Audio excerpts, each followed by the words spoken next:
The No Fate channel checking in, and today I'm going to be providing you with 4 pros and 4 cons to consider when purchasing the Zhyiun Smooth Q.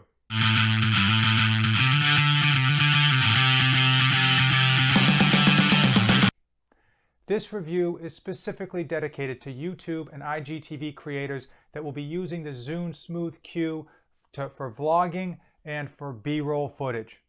Diving into the pros, by far and large, number one on the list is the cost. At approximately $100, the Zhyiun Smooth Q is a great bang for your buck. It's definitely going to deliver that $100 investment back 5 or 10-fold in terms of the footage you're going to be able to take and in terms of the features and functions that it has. Number 2 on the list is battery life. This comes with a huge internal battery. Once it's fully charged, I think you can get approximately 12 hours of use out of it, which should be plenty for most of you creators out there. Number 3 on the list is the app. You download the Zhyiun Smooth Q app to your smartphone, and you can actually sync up the device to your smartphone. It has a number of features on it. It does take a while to get used to because there are so many features, but there's certainly value in that application and definitely cool tools and techniques that you can do to add to the content that you're creating. The fourth and final highlight of the Zhyiun Smooth Q is the fact that it will hold your phone vertically and horizontally. So that's perfect for creating content for YouTube, as well as if you're creating content for Instagram or IGTV. It will also hold a GoPro. I use this to hold my GoPro 5. They suggest getting a special adapter. I've actually been able to use it without any issues, so I would save the money and not bother paying for the adapter. There are 4 key issues that you should know about before purchasing this gimbal. Number 1 is that if you are hoping to pick up better audio quality using a Rode microphone or another shotgun microphone, you can't. Here's the reason. Even though it's not a weight restriction, when you connect the audio microphone to your iPhone, it's actually so sensitive that it's going to pick up the motor mechanisms moving in this edge of the gimbal. If you try to simply flip your phone around, unfortunately, the way that this controller is situated, it will be pressing down on all of your buttons. So if you do want to use a shotgun microphone, you need to get an extension cord and buy an aftermarket product that will connect a holder for your shotgun microphone to the actual handle. Now, I haven't done this. It is available, but I believe that costs an additional $30 to $35.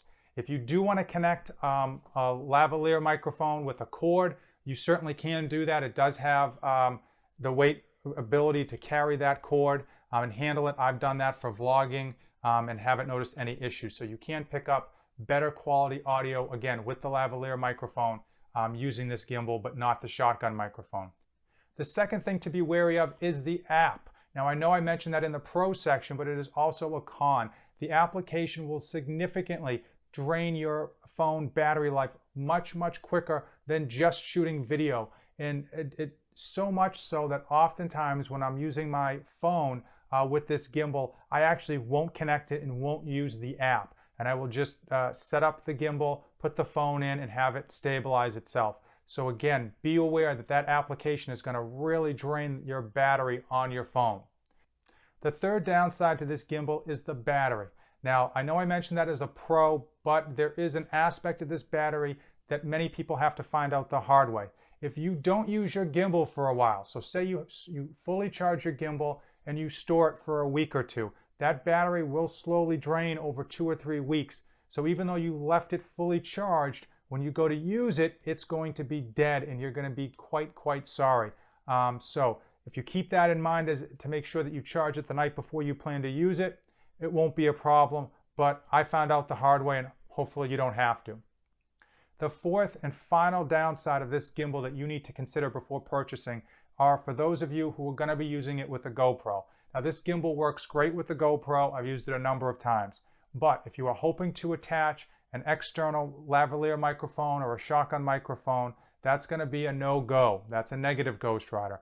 The adapting cord that you need to have for a GoPro to attach an external microphone is so heavy and cumbersome that it simply drags down the gimbal and the gimbal can't function properly.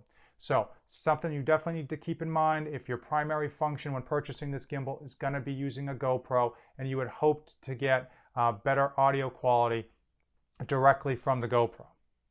I've been very happy with my purchase of the Zhyiun Smooth Q. I definitely would recommend it to others as a great gimbal for a smartphone or a GoPro, as long as you take into account the 4 downsides that I previously mentioned.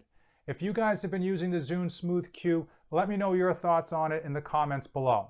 If you've come this far in the video, then definitely give it a like, hit that subscribe button. As usual, thanks for watching, and don't save anything for the trip back. The No Fate channel is dedicated to providing you with ideas on how to improve your community at home, your community in your neighborhood, and your community in your town. I'll also be giving you insight into this dad's tricks, trips, and tribulations.